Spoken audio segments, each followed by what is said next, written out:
Salamlar, vaxtınız xeyir olsun. Mən Adgözəl Lakşin, insan psixologiyası metodist.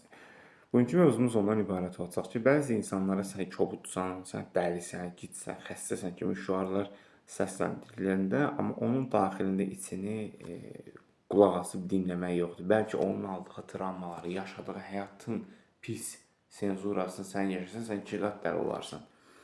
Çünki insanlar hər zaman şəxsi baxış prizmasından, baxış bucaqlarından qarşı tərəfi türk dilində yargılamaq, Azərbaycan dilində onu daima belə deyək, səhvi olmaya günahlandırmaq, onu hər zaman sorğu-suala çəkmək kimi düşüncə tərzi ilə yanaşırlar. Təbii ki, heç kəsin həyatı eyni deyil. Hərənin bir həyat senzurası olub təvəllüdən bəri, bir yaşam fəaliyyəti olub, problemi də olub, səhvi də, doğrusu da və s.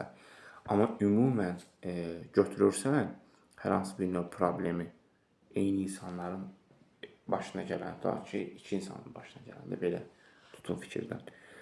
Və hər iki tərəfin ayrı-ayrılıqda problemdən çıxması fərqli cür olur.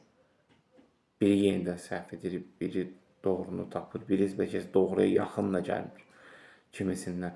Amma belə bir məsələ var ki, istənilən təqdirdə hər bir insanın daxilində olan travmatik faciələrdən qaynaqlanır qarşı tərəfə kobudluq.